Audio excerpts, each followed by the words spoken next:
పెదవ కదా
కొనసాగించాలి.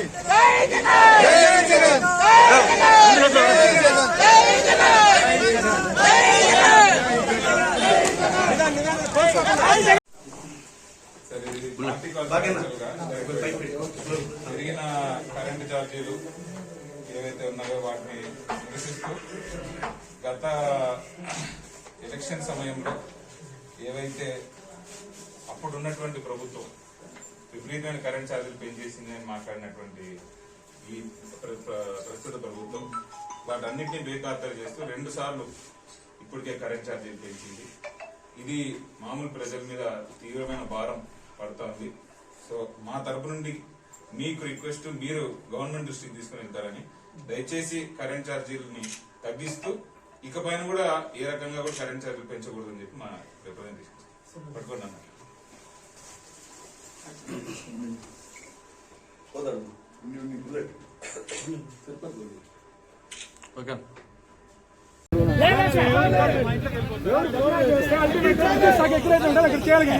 మీరు జాబ్ వేస్తాడు సార్, ఆఫీస్ ఎక్కడ ఎక్కడ చేయాలి కానీ మీరు ఇక్కడ జాబ్ వేస్తాయి అనేసి మరి 5 మంది పని ఉంటాడు కాంపౌండ్ వరకు పోతాము. రోడ్ లేకపోము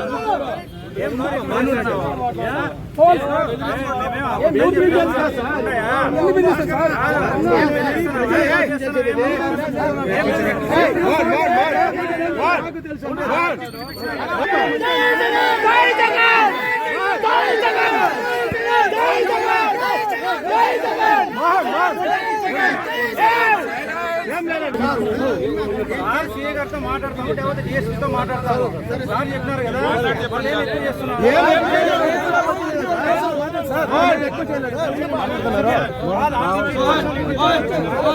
సార్ వాళ్ళ ఇంటికి వెళ్ళిపోతాము.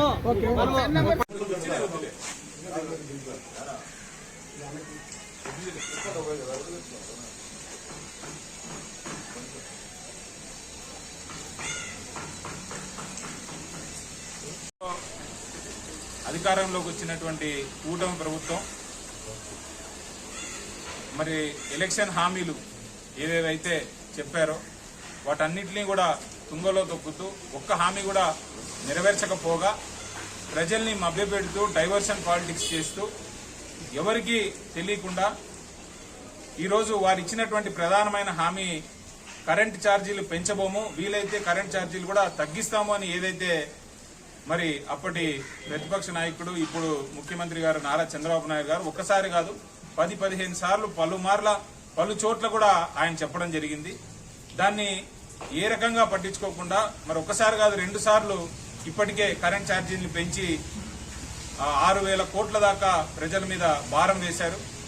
అంతేకాకుండా డిస్కామ్లు ఏవైతే ఉన్నాయో ఆ డిస్కామ్లని కూడా పేమెంట్లు సరిగ్గా ఇవ్వకుండా ఇది వరకు డిస్కామ్ దివాలా తీసేటటువంటి పరిస్థితికి కూడా తీసుకుని పోయింది మరి ఇప్పుడున్నటువంటి ముఖ్యమంత్రి చంద్రబాబు నాయుడు గారి హయాంలోనే. కాబట్టి మేము ఈ రోజు రాష్ట్ర వ్యాప్తంగా మా నాయకుడు వైఎస్ జగన్మోహన్ రెడ్డి గారి ఆదేశం మేరకు ఇక్కడ కుప్పంలో కూడా ప్రజలందరికీ కూడా జరుగుతున్నటువంటి అన్యాయాన్ని వారికి తెలుపుతూ రాజశేఖర రెడ్డి గారి విగ్రహం దగ్గర నుండి మన రెస్కో ఆఫీస్ వరకు మేము ధర్నా చేసుకుంటూ ప్రజలందరికీ కూడా పెంచిన విద్యుత్ ఛార్జీల మీద అవగాహన కల్పిస్తూ అలాగే ఆ విద్యుత్ ఛార్జీలు ఏవైతే పెంచారో వాటిని ఇమ్మీడియట్ గా తగ్గించాలని కూడా విజ్ఞప్తి చేస్తూ గౌరవ రెస్కో ఎండీ గారికి కూడా మేము వినతి పత్రం ఇవ్వడం జరిగింది. రాబోయేటటువంటి కాలంలో ప్రజలందరూ కూడా మోసపోయామనేటటువంటి విషయాన్ని ఇప్పటికే గమనిస్తా ఉన్నారు, గ్రహిస్తారు. ఖచ్చితంగా రాబోయేటటువంటి కాలం మరింత ఉధృతంగా మేము పోరాటం కొనసాగిస్తాం. ఈ గవర్నమెంట్, ఈ కూటమి ప్రభుత్వం చేస్తున్నటువంటి అక్రమాల్ని, అన్యాయాల్ని మేము ఎండగడతామని కూడా మీ అందరికీ తెలియజేసుకుంటూ మరొకసారి ఈ రోజు ఈ కార్యక్రమంలో భాగస్వామ్యం పంచుకున్నటువంటి మా వైఎస్ఆర్సీపీ కుటుంబ సభ్యులందరికీ కూడా పేరు పేరున ధన్యవాదాలు తెలియజేసుకుంటూ